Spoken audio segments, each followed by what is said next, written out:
Platus ir mata kažkas tuščia salė, kaip pas Zigmantą Vėliau. O po tas atsiranda pranešimai. Jie susitinėti. Šiaip tai pats darbinėtis antradienį vyksta lygiai. Tai žinai, gal, pavyzdžiui, šiandien taip nekinimo Seimo, pavyzdžiui. Nuo Seimo. Kur žinau. Jo, nu ką, žinai, kažkoks vyksta posėdis. O šiandien aš girdėjau, kad vyksta, aš nežinau, vis turbūt pakankamai atviras, bet vyksta Lietuvos prekės ženklo, nu, tipo Lietuva, kaip jos prekės ženklo posėdis vyriausybei.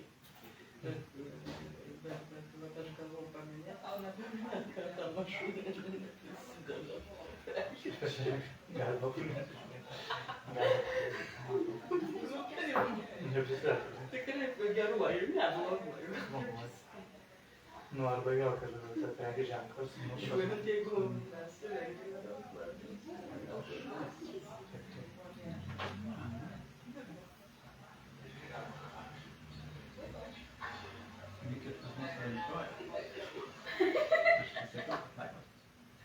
Ne, aš šiek neįsigirdžiu.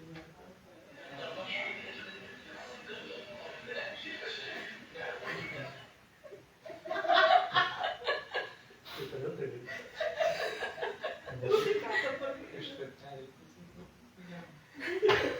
Tik aš nieko blogo.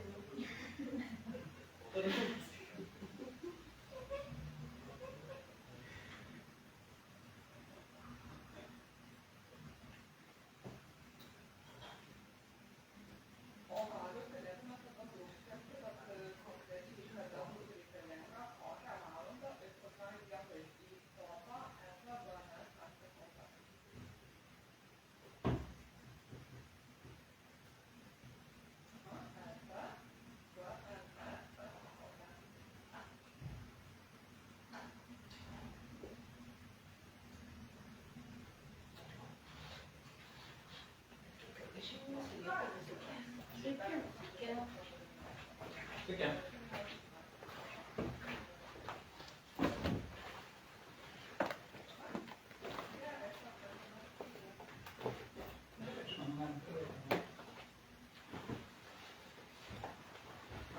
Sveiki visi, mus stebintys. Jeigu čia kažką. Dėkoju, kad atvykote. Šiandien mes pristatysime akciją, kuri vyks birželio 6 dieną LGBT eitynių metu prie Teisingumo ministerijos. Akciją organizuoja Tolerantiško jaunimo asociacija. Šios akcijos metu prie Teisingumo ministerijos pastato bus išdėlioti rožiniai trikampiai. Tai iš esmės yra simbolis, primenantis LGBT bendruomenės diskriminaciją ir kuo ji gali baigtis. Šios akcijos tikslas iš esmės yra atkreipti dėmesį į situaciją susidariusią po Teisingumo ministerijos vadovybės sprendimo apskųsti teismų sprendimus, įpareigojančius ministeriją įtraukti tos pačios lyties asmenų sudarytas partnerystės, kurios yra pripažintos teismo į registrą. Tai apie šią situaciją šios spaudos konferencijos metu mes šnekėsime iš kelių perspektyvų. Tai bus pilietinė pozicija, taip pat teisinė ir taip pat asmeninė. Konferencijoje dalyvauju aš esu Jonas Valaitis, Toyota valdybos narys ir LGBT temomis rašančio naujienų portalo jarmo.net redaktorius. Aš jums iš esmės pristatysiu platesnį kontekstą ir aptarsiu, kaip viešoje erdvėje bendrai ministerija komunikuoja apie tos teismų sprendimus bei partnerystės registravimo klausimą. Taip pat Tolerantiško jaunimo asociacijos pirmininkas Artūras Rudomanskis pristatys pačią akciją, jos simboliką, bendrai akcijos tikslus, na ir bendrą Tolerantiško jaunimo asociacijos vertinimą. Tuomet mes išgirsime Simoną Padegimaitę, kuri pasidalins asmeninę patirtimi, nors jos su ilgamete mergina sudaryta partnerystė teismo sprendimu yra pripažinta, tačiau ji vis dar nėra įtraukta į jokį registrą. Tai Simona papasakos bendrai iš asmeninės perspektyvos, ką reiškia tas teisminis kelias, bei kokie vis dėlto kyla iššūkiai net ir po teismo sprendimo. Na ir taip pat kartu su mumis yra nacionalinės LGBT teisų organizacijos LGL teisininkė Monika Antanaitytė, kuri aptars teisinius šios situacijos aspektus ir palygins Lietuvos situaciją su Lenkijos pavyzdžiu. Ir po pranešimo mielai atsakysime į jūsų klausimus. Tai pradėsiu turbūt nuo to, kad kalbant apie tos pačios lyties porų teisės, iš tiesų šiuo atveju yra svarbu analizuoti vyriausybės pareigūnų požiūrį į teismo sprendimų vykdymą. Mano vertinimu šiuo metu viešoje erdvėje Teisingumo ministerija kuria tokią komunikacijos liniją, kuria tarsi bando vaizduoti, kad trūksta teisinio aiškumo, tačiau ta patys realybė ir tos tikrosios priežastis, kodėl jie bando skųsti teismų sprendimus, yra visai kitos. Tai komentaruose žiniasklaidai Teisingumo ministrė Rita Tamašunienė iš tiesų argumentuoja teismų sprendimų dėl partnerystės registravimo tą klausimą taip, kad neįmanoma neva jo vykdyti. Iš esmės dėl, kiek girdėjau, 3 priežasčių. Pirmiausia, tai yra sakoma, kad nepakanka teisinio reguliavimo, kitaip tariant, partnerystės įstatymas nėra priimtas Seime. Taip pat yra techninių kliūčių dėl registro funkcionalumo pritaikymo. Ir taip pat naujas toks argumentas atsiradęs yra, kad skirtingos tai yra teismų praktikos ir neva dėl to buvo nuspręsta dėl šių priežasčių skųsti ir tą baudą paskirtą ministerijai už sprendimo vienoje iš bylų nevykdymą. Tai pasakyčiau aš taip, kad jeigu iš tiesų ministerija suprastų ar ne, ir iš tiesų manytų, kad situacija yra neaiški, kad sprendimo lyg ir dabar dėl registro funkcionalumo nepritaikymo neįmanoma įvykdyti, tai mano galva ministerija turėtų kuo greičiau parengti tą įgyvendinimo tvarką, tačiau yra pasirinktas kitas kelias, tai yra skirti lėšas, skirti jėgas ministerijos, skųsti tiesiog sprendimus. Ir matau, kad pavyzdžiui viešoji erdvėje tai buvo skelbiama, kad kai Teisingumo ministro pareigas ėjo Rimantas Mockus, tai tuo metu buvo svarstoma parengti tvarką, pagal kurią tus registrus būtų galima pritaikyti. Bet vėliau ministre tapus Ritai Tamašunienei, dėja, bet ministerijos pozicija iš esmės pasikeitė. Taigi, Rita Tamašunienė sako, kad ministerija neturi galimybių gyvendinti teismo sprendimo.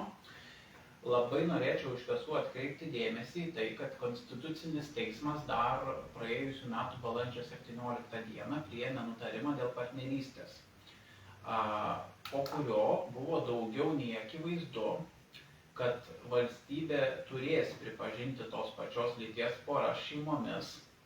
Tad jeigu ministerijai tuo metu kilo abejonių, kad tam tikri registrai lyg ir nepritaikyti, kad reikia pasiruošti, aš manau, kad daugiau nei metai iki šio laiko yra pakankamas laikotarpis tokiems registrams sukurti. Tai iš tiesų dabar kalbėti apie tai, kad registrai yra nesukurti, yra tuo pačiu pripažinimas, kad ministerija negali veikti dėl savo ankstesnio neveiklumo. Ministerija negali vadovautis savo pačios neveikimu kaip argumentu, kodėl jai neįmanoma įgyvendinti teismo sprendimą. Ir taip pat labai norėčiau atkreipti dėmesį į tai, kad vien šiais metais ministerijai yra numatyta skirti 165 daugiau eurų asignavimų. Ir mano vertinimu, dalį iš tų lėšų tikrai galima skirti registro pritaikymui, juolab, kad pavyzdžiui ministerijos prižiūrimas registrų centras šiais metais planuoja gauti 77 milijonus eurų pardavimo pajamų. Bet vietoje to, kad būtų ieškoma iš tiesų, kaip tus teismų sprendimus įgyvendinti su milžiniškais resursais. Iš tiesų pasirinktas yra kelias totaliai priešingas, tai yra valstybės resursai yra nukreipiami teismų sprendimų ginčijimui. Ir įdomu yra iš komunikacinės pusės tai, kad kai uždaviau klausimą Teisingumo ministerijai, ar yra įvertinta, kiek toks bylinėjimasis kainuos mokesčių mokėtojų pinigų. Tai į šį klausimą iš ministerijos nesulaukiau jokio atsakymo. Tai pasirinktas komentaras buvo bendrai, toks teisinis galbūt išvedžiojimas, bet akivaizdu iš tokio komentaro, kad apskritai šitas aspektas ministerijoje yra net nevertinamas. Ir man atrodo, kad yra labai svarbu pabrėžti, kad ko gero reikėtų įsivardyti, jog teismų sprendimai yra vis dėlto skundžiami ne dėl techninių kliūčių, o dėl politinių motyvų. Tamašūnienė iš esmės ne kartą viešoje erdvėje deklaravo, kad nepritarė tos pačios lyties partnerystės įteisinimui. Ir dar praeitais metais ji iš esmės pareiškė, kad neteiks tokio partnerystės įstatymo, kokio tikisi LGBT bendruomenė, įvardijo kelias priežastis.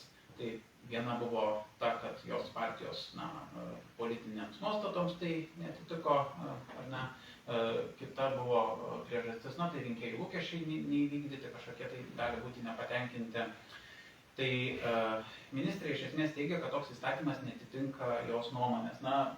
Tokie vėlgi argumentai nėra nei teisiniai, jie viso labo yra ideologiniai. Ir čia norėčiau atkreipti dėmesį į tai, kad ministrės veikimas pasižymi labai stiprių homofobijos įtvirtinimų pačioje ministerijoje, nes mes matome tai, kad buvusi Laisvos visuomenės instituto direktorė Kristina Zamulytė-Sakavičienė buvo paskirta Tamašūnienės viceministre. Ir matome jos pasisakymą, kuriuo ji iš esmės pripažino, kad ministerija nedirbo aktyviai prie teisės aktų reikalingų konstitucinio teismo nutarimo įgyvendinimui. Tai galiu tik tais priminti, kad pati viceministrė, kaip ir skelbiam Jarmo portale, buvo pripažinta kaip tokia, kuri dar prieš užimdama viceministrės pareigas parašė tekstą, kurį 2022 m. lapkritį žurnalistų etikos inspektoriaus tarnyba pripažino pažeidžiančių visuomenės informavimo įstatymą, kadangi publikacijoje apie homoseksualius asmenis iš esmės buvo pareikšti tokie teiginiai, kurie stigmatizavo, žemino tą asmenų grupę. Ir tapusi viceministre, Kristina Zamulytė-Sakavičienė iš tiesų pareiškė, kad jos pozicija šio klausimo dėja, bet nesikeičia. Ir matau dar tai, kad tokia pozicija iš esmės ministrė Tamašūnienė tenkina vėlgi savo komentaruose žiniasklaidai, yra minėjusi netgi, kad labai džiaugiasi, kad iš tiesų viceministrė yra jos komandoje ir netgi teigia, kad žmogus neva tai turi teisę reikšti net ir tokius įsitikinimus, nes taip neva tai mandagu yra teikti, jog homoseksualūs asmenys yra lygintini su alkoholikais, kurie turi tuo pačiu metu šimtus partnerių, kaip tai buvo parašyta viceministrės įstatymą pažeidžiančiame tekste. Tai mano galva tai atskleidžia iš esmės tokią itin homofobišką ministerijos vadovybės poziciją. Ir pereidamas prie kito pranešėjo, Artūro Rudomanskio, noriu pasakyti, kad būtent dėl šių motyvų, dėl bendrai tos nuolatinės homofobiškos politinės linijos ir gimė ši akcija, nes iš esmės, kai teismo sprendimai tarsi egzistuoja ar ne, tačiau jų įgyvendinimas stringa, tai mūsų vertinimo pilietinė tada pozicija turi būti išreikšta ir visuomenė turi teisę ir pareigą apie tai viešai kalbėti. Todėl dabar kviečiu Tolerantiško jaunimo asociacijos pirmininką Artūrą Rudomanskį pristatyti birželio 6 dieną vykstančią akciją, papasakoti apie jos simboliką ir pagrindinę akcijos žinutę.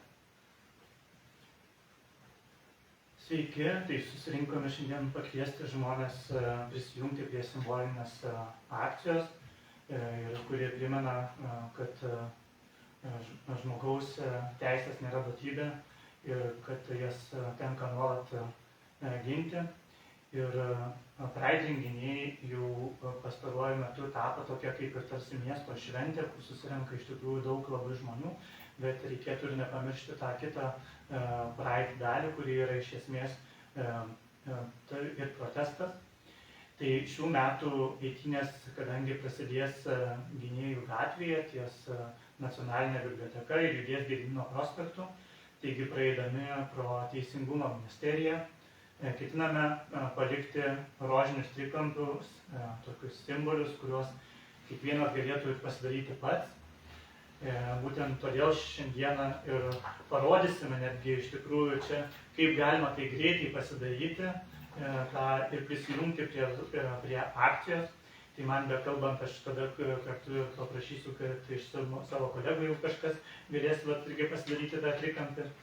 Tai kodėl būtent rožinis trikampis?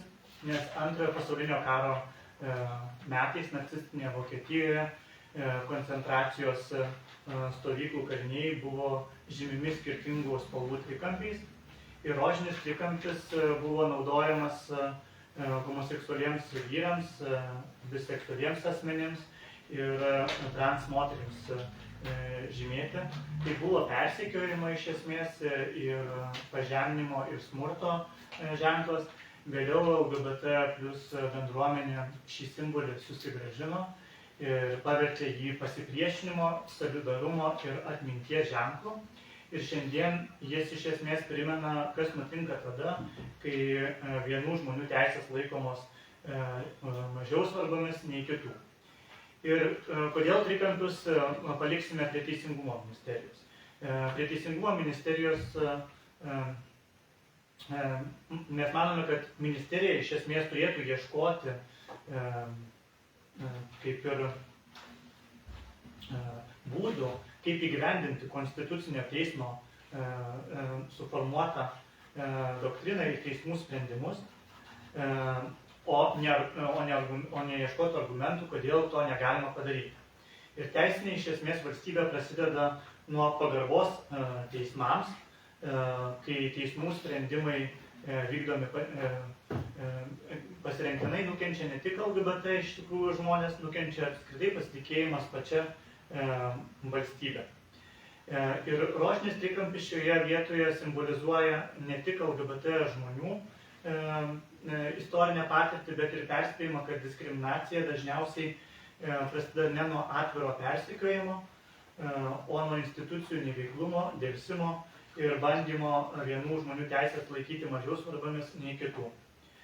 Ir žinoma, suprantame savo galimybės ir žinome, kad apie šią iniciatyvą galėjo sužinoti ir daugiau žmonių, Tačiau tikime, kad kiekvienas žmogus, kuris išgirs šį kvietimą po šios spaudos konferencijos ar per kažkokiu kanalu, kur mes komunikuosime, tai galbūt kažkiek prisidės prie to matomumo ir dėmesio atkreipimo į ministerijos veikimą prieš LGBT žmonių teisės. Mes taip pat skatiname, kad žmonės, kurie norėtų prisidėti prie šios akcijos, gali ir savarankiškai prisidėti. Tai kai mes keliausime pro koloną, tai galbūt ne visi žmonės, kurie bus girdėję, galės pridėti tuos trikampus, bet daugiausiai tų trikampių paliksime eidami ties 6 kolona, Tolerantiško jaunimo asociacija, dėl to, kad toje kolonoje žmonės tikrai žinos apie šitą akciją. Taip pat kviečiame į Pride House renginius, kurie vyksta Vilniaus gatvėje 22. Ir Pride House renginiuose galima taip pat pasigaminti rožinius trikampius. O trečiadienį nuo 16 valandos netgi bus akcija, kurioje galima iš esmės bus pasigaminti ir tuos trikampius, kurie būtų iš tvarių medžiagų, tai yra nenaudojant kažkokių specialių. Tai tiek galbūt taip nesudėtingai paprastai ir galima parodyti, kad per tokį trumpą laiką iš tikrųjų galima pasidaryti tą trikampį ir praeinant pro Teisingumo ministeriją palikti žinutę, kad nesutinkate su Teisingumo ministerijos vykdoma veikla, laikote ją neteisėtą ir netitinkančią teisinės valstybės principų. Ačiū. Ačiū Artūrai.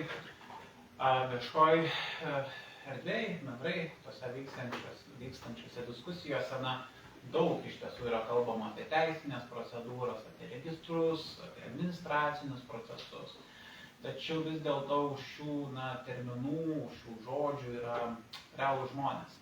Todėl dabar pakviesiu Simoną Padegimaitę pasidalinti savo istoriją ir papasakoti, ką reiškia iš tiesų gyventi tuomet, kai teismas pripažįsta tavo šeimą, tačiau valstybės institucijos vis dar neranda to būdo tą pripažinimą įgyvendinti praktikoje. Dėkui. Tai gal pradėsiu viską nuo iš viso Konstitucinio teismo sprendimo ir to fakto, kad ir mano gyvenime, ir daug kitų mano artimų žmonių gyvenime tai buvo tarsi tokia truputį vilties prošvaistė. Nes aš pati aktyvizme su LGBT teisėm esu apie 10-metį ir atsimenu, kai tik tai prisijungiau prie organizacijų, kai savo pirmam Pride dalyvavau, visat atrodė, kad kažkas jau tuoj pasikeis įstatymai, jau tuoj kažką turėsim, bet praėjo tiek laiko, nieko neatsitiko. Dabar turim šitą sprendimą. Teismai pamažu pripažįsta partnerystės, mano ir mano partnerės partnerystė taip pat buvo pripažinta pernai metų lapkritį.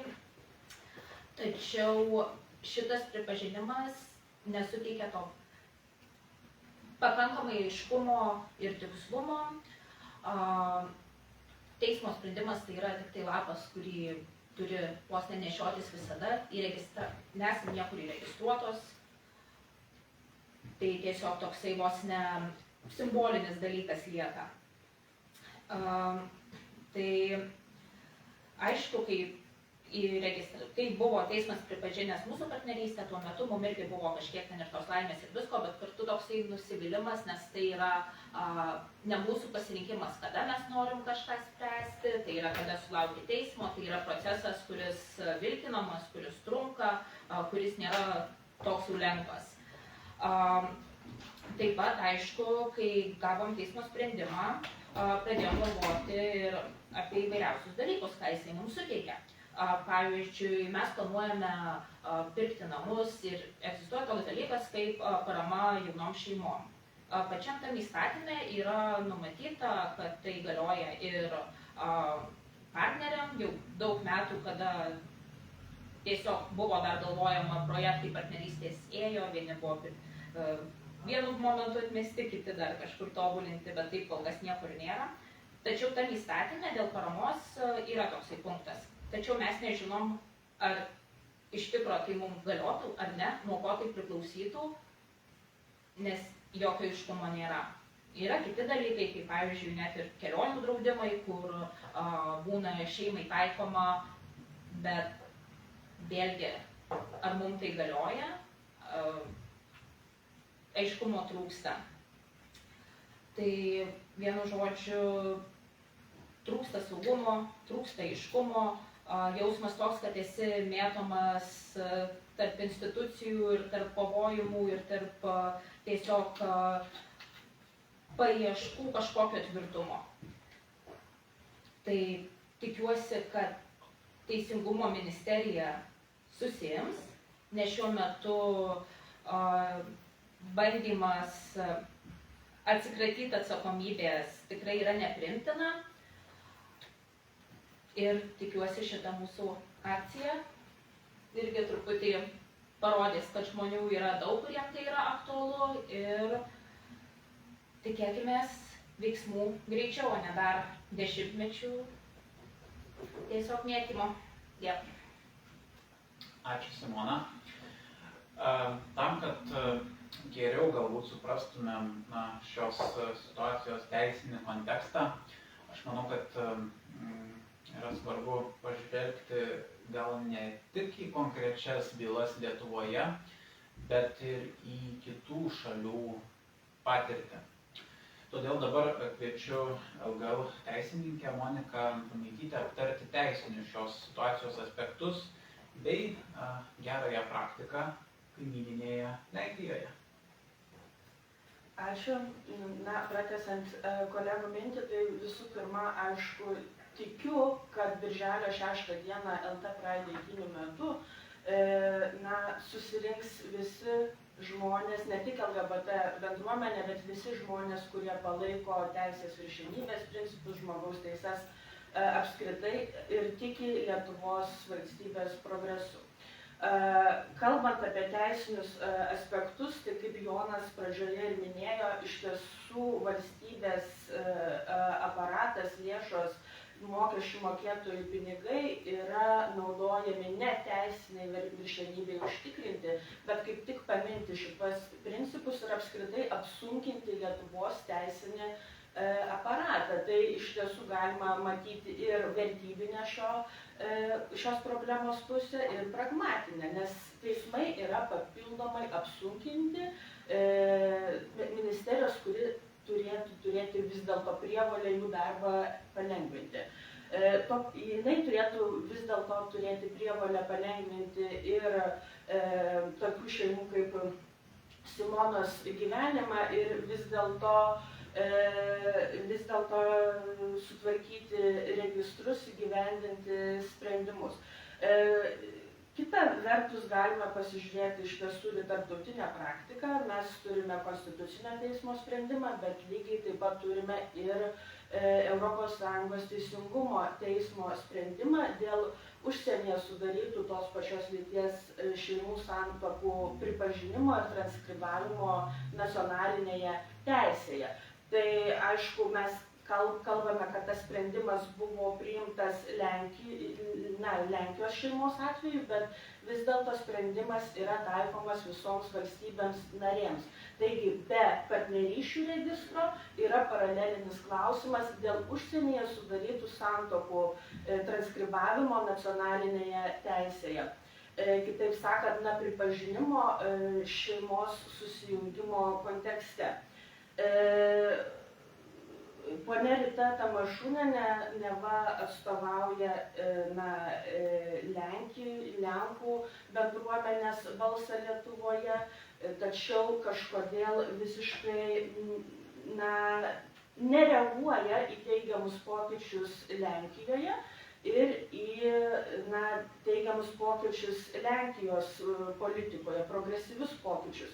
Dėl to, kad po to, kai premjeras Tuskas atsiprašė tos pačios lyties šeimų už neveikimą ar neuždelsimą, po to visos ministerijos buvo vis dėlto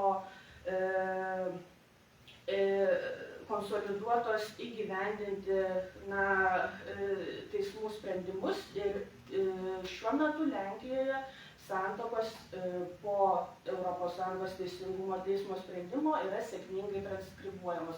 Žinoma, tokia premjero pozicija nebuvo aksioma ar duotybė, jinai irgi atsirado tik po sąmoningo pilietinės visuomenės spaudimo, tačiau bent jau dabar geopolitinės kryptis stabilizavosi Lenkijoje, ko negalime pasakyti apie ponios Tamašūnienės vykdomą politiką.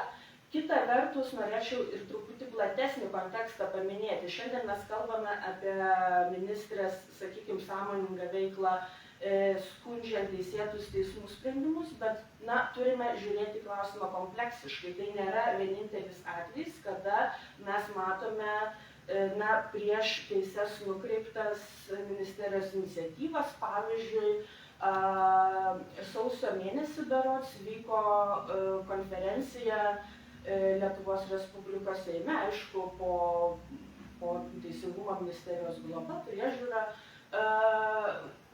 kurioje dalyvavo Lenkijos ir apskritai ES viena pagrindinių prieš teises nukreiptų organizacijų pavadinimu Ordo Juris. Lygiai, praėjus po kažkiek laiko po tos konferencijos mes pamatėme ir prieš teises nukreipto referendumo iniciatyvą, taip kad viskas vyksta iš tiesų pakankamai sustyguotai, pakankamai kompleksiškai ir Lietuva tampa tokiu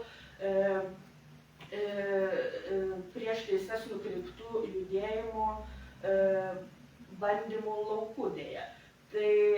Ir dėja ta praktika, kuri jau yra, sakykime, taikoma mūsų kaimyninėse šalyse, mūsų situacijoje dėja neatsispindi. Ir, pavyzdžiui, Teisingumo ministerijos prievolių ir įsipareigojimų lauke yra ne tik registrų klausimas, ne tik santuokų transkribavimas, ne tik partnerysčių pripažinimas, bet, pavyzdžiui, taip pat yra ir anti-SLAPP direktyvos klausimas, kuri yra esminė, sakykime, pilietinės visuomenės veikimui, žurnalistų veikimui, sakykime, laisvo žodžio teisės įgyvendinimui ir taip toliau panašiai. Dėl to mūsų teisių situacija yra labai jautri ne tik per LGBT teisų perspektyvą, bet ir apskritai vertinant taip, kaip prieš teises nukreipti judėjimai veikia Europoje. Dėkoju. Dėkoju visiems pranešėjams. Tai šiandien mes iš tiesų girdėjome skirtingas perspektyvas. Pilietinę, teisinę, asmeninę. Jas visas vienyje ta pati problema, tai yra, kad teismų sprendimai egzistuoja, tačiau žmonės vis dar negali pilnai naudotis tomis teisėmis, kurias šie sprendimai jiems tarsi turėtų suteikti. Birželio 6 dieną prie Teisingumo ministerijos vyksianti akcija, jie bus siekiama priminti, kad iš tiesų žmogaus teisės nebegali būti atidėliojamos, niekada ir negalėjo.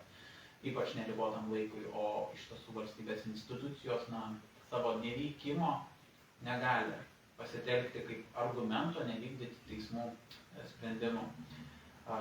Dabar, mielai, atsakysim jūsų klausimus. Aš turiu vieną klausimą, kiek ilgai žadat laukti? Ta prasme, jeigu nematysit greitų metų iš ministerijos nei jokių atsakymų, nei pokyčių, tai koks yra tas laiko tarpas, kiek? Ar kažkokių toliau veiksmų esat numatę? Iš esmės, šiuo metu bylos, kurios yra jau įsigalioję teismų sprendimai, tai dėl nevykdymo teismų, tai yra mes skundžiame taip pat teismams šitos ir skundžiame antstoliams ir antstoliai reikalauja dėl nevykdomo sprendimo iš valstybei mokėti tam tikrą, kainuoja tam tikrai kaštai valstybei sumokėti dėl sprendimų nevykdymo. Taigi, kadangi tų bylų daugėja, tai natūralu, kad ir didėja valstybei našta finansinė dėl teismų sprendimo neįgyvendinimo. Tai aš manau, kad ateis tas momentas, kai valstybei bus nepakeliama našta neįgyvendinti šitų sprendimų. Taigi šiuo atveju laikas yra mūsų pusėje, dėl to, kad valstybė ir visi mokesčių mokėtojai dėl teisingumo ministerijos neveiklumo turi dabar iš esmės susimokėti ir galėsime ateityje tik tai paskaičiuoti, kiek teisingumo ministrės veikla kainavo valstybei pinigų, kiek kiekvienas mokesčių mokėtojas turėjo už tai susimokėti dėl jos šių įsitikinimų, nuostatų ir veikimo prieš teisinės valstybės principus. Na, o mes tai savo ruoštų visą laiką bandysime priminti, protestuoti, kad tie sprendimai būtų įgyvendinti greičiau, kadangi mes rūpinamės ir kiekvieno žmogumi, kuris kreipiasi į valstybę, kad dėl jų santykių ir šeimos santykių pripažinimų. Bet žinoma, mūsų galia yra irgi tam tikra ribota, bet mes tikrai priminsime, kiek ponios Tamošūnienės veikla kainavo mokesčių mokėtojams pinigų. O gal turit numatę, kiek žmonių planuoja ateiti, koks yra tas susidomėjimas, lyginant su kitais metais, didesnis, mažesnis? Kadangi ši iniciatyva yra LT Pride dalis, tiesiog sudėtinė dalis festivalio, tai vėl tikimės, kad pilietiškai nusiteikusių žmonių bus apie 20 000.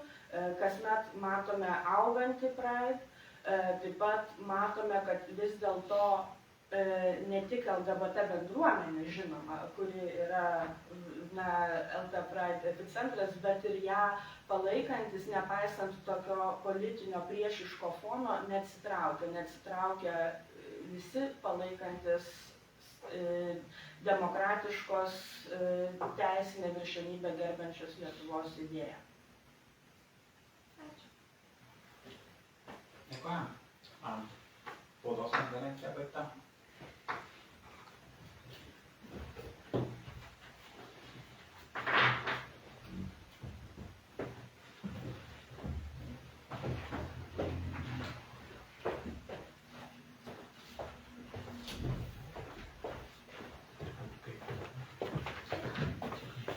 Kas pasirinkta, tas vyksta?